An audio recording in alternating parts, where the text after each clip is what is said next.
What is up YouTube, and welcome to this American Gods Season 3 Episode 1 breakdown. Now, I recently caught up with Season 2 the past few weeks, as I did miss out last year, and I'm pleased to say that the continuation of this season into Season 3 is pretty darned good.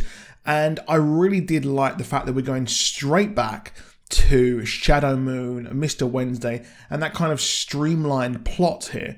Now, we open with what I originally thought was a ballet show, but it turns out to be a rock show, and the band singer is played by Marilyn Manson. Manson here is playing Johann, a berserker who is now a source of power for Mr. Wednesday, and it's really nice to see Marilyn Manson transition into this new acting style. Of course, he was, in Sons of Anarchy as well. And of course, the power of the gods does come from belief, so a Norse rocker band is the perfect conduit for belief into the Norse pantheon. We see the Allfather himself do a Assassin's Creed leap of faith off a balcony, which we later see in Mistworld's meeting, as it seems to be he is regaining his power in this modern world. Of course, the Norse mythology is huge in the cultural lexicon right now, of course, with Assassin's Creed Valhalla, the Viking show being immensely popular as well. Now we then check in with Shadow, who is working in a steel mill under his new alias that he received last season of Michael Ansel, but there's one problem. He's been promoted to a new military contract, except the police will need to do a background check on him.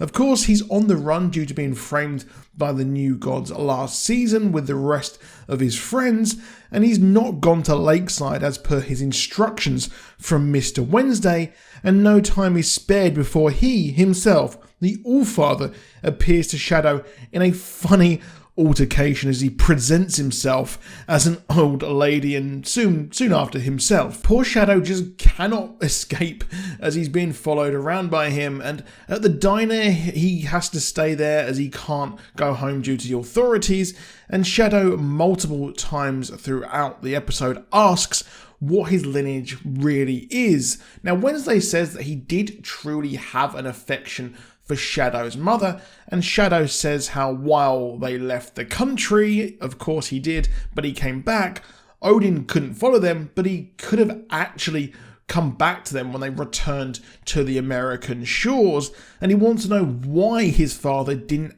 actually reach out to him.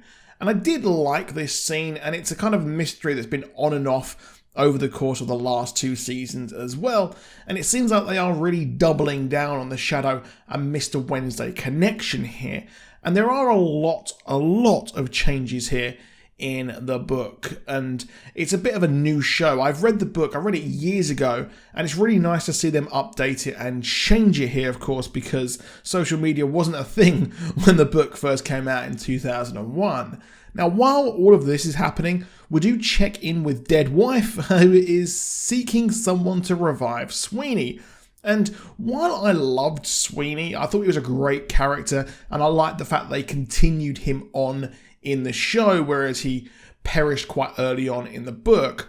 I thought that the wife story took far too much from Shadow's story, which I see as the main part of the show, which is funny as those two plot lines are sort of intertwined there, but I thought that she was thoroughly unlikable, but luckily for her, Sweeney's body was well preserved due to him being a god. However, she takes Sweeney's lucky coin out of her body, makes a sacrifice, and simply disappears after wanting to revive Sweeney to get revenge on Mr. Wednesday.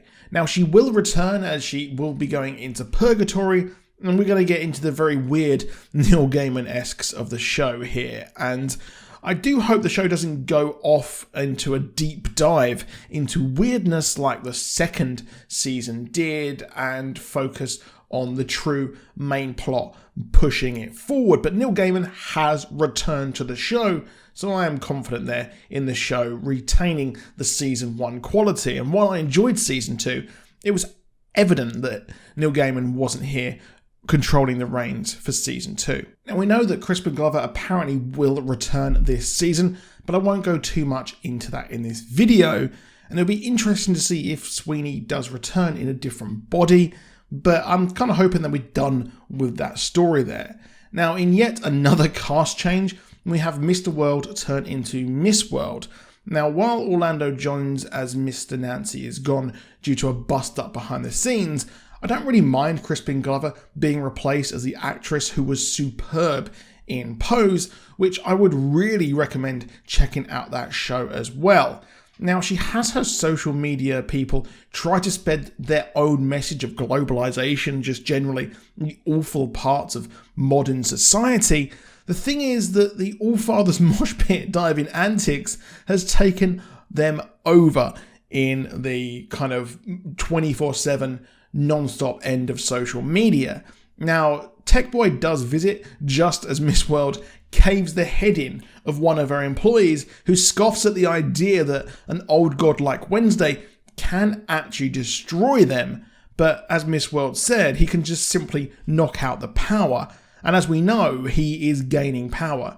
Now, they want to build a virtual church to gain power and all the souls, but Tech Boy is in the doghouse after not procuring Bilquey to their side. However, Miss World decides to take Mr. Wednesday off the table by sending police after them. However, just as Shadow starts to ask who he really is again, they evade the police. Of course, they're flying off and arrive at a mystical place where they go to meet Whiskey Jack, a trickster-like god of Native Americans who appeared briefly in Season 2. Of course, he is hateful of Mr. Wednesday, who along with the gods who came to America were complicit in taking the land from the Native Americans. He's only seen by Shadow Moon at first, and Shadow does learn that the Twilight of the Gods is at hand, sort of Ragnarok, end of the world, and that's coming, and we do see that he will get some spirit guidance moving forward, as in the trailer for next week's episode we do see the Buffalo return, and that is the spirit of the Native Americans' land there that will be guiding our boy Shadow Moon before Wednesday interrupts them and they leave and they appear in North Dakota.